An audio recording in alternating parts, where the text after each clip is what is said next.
During this week's CBS News Town Hall on the Economy with President Obama, Karen Gallo, a National Zoo employee, 7 months pregnant and about to be laid off, asked Mr. Obama what he would do if he were her.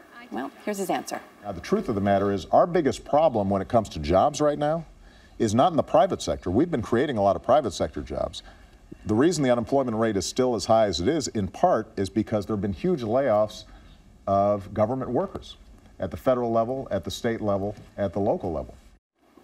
Now, the president didn't exactly say what he would do if he were in Karen's case, but the conversation didn't end there because the president said, maybe we can have a conversation afterward. Karen Gallo joins us now to tell us what happened after that moment. Great to have you back with us, Karen. So we wrapped that up around a little after 3 in the afternoon. How quickly did you hear from someone at the White House? Well, I heard from someone yesterday morning, very early. The deputy chief of staff called me. But she did tell me right away that she had my information by 5 o'clock, given to her by the president.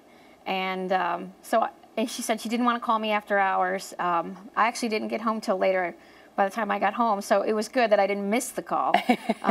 But we did talk, and it was pretty amazing that to get a call from the deputy chief of staff at the White House. And heading into this town hall, would you have ever thought this would be the outcome, that the president would say to you, hey, we'll talk afterwards, and then you actually have a follow-up? I didn't think it would go that far. I wasn't even sure my question would get on. You know, I spoke with people next to me, and they had good questions, too. I totally lucked out that I was, you know, one of the first ones to get through and make an impression, apparently. You did make an impression, and not just on the president. We've had a great response, actually, to you and your question. So what did you hear from the White House? Is this moving forward at all?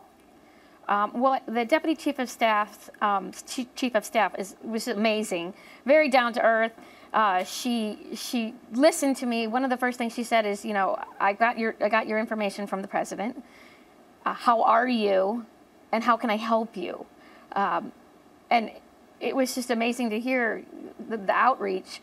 And so then from there, we talked a little bit. We had a really great conversation for a good 10 minutes about what happened, what I'm looking for, what my background is. I work in the field of public relations. I'm a public affairs specialist. So I have, I'm no spring chicken. I have many years of experience. So we talked about my experience. We talked about what I'd like to do. And she just said, you know, we'll get on this. So I sent her my resume, and she told me several people were already working on it within the administration, and they're going to see what's out there. So you think that an interview or even possibly a job could come out of this?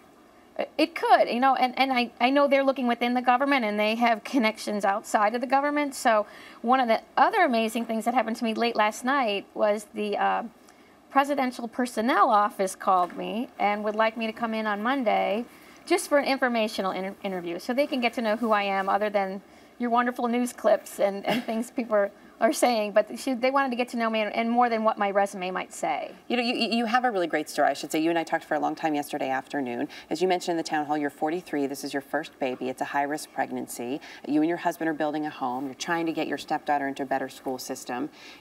Something good is going to come out of this for you.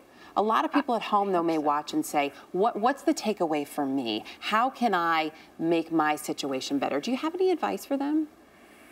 Well, you know, when this all happened to me, I never once thought there was no light at the end of the tunnel. I definitely thought there was going to be something on the other end. It's hard to go into an interview and obviously look like you're not ready for that job. You know, when there's an opening, they want you now. But I always just kept the faith that something was going to happen, that there was going to be an opportunity. I completely lucked out that the opportunity was so huge for me. But I guess, you know, I speak for a lot of Americans that are out of work and frustrated, and I just have to say, you know, keep the faith and know that there's something at the end of the tunnel. You know, again, this is a great opportunity for me. I love everything that's happening to me. I am blessed, I'm grateful, and I'm humbled by this. But, you know, I don't have anything yet, and I think something great will happen just because I think something great will happen whether I met President Obama or not. I have a good resume, and I'm hoping that my faith and my aspirations work out. Well, and you have a great attitude, and you also have a great event coming up later this summer. So we wish you the best of luck, not only with the job search, but with your growing family. Keep us posted on both, please. Thank you. Thank you so much. Thank you, CBS. Yeah, it's been such a pleasure, Karen. Thanks.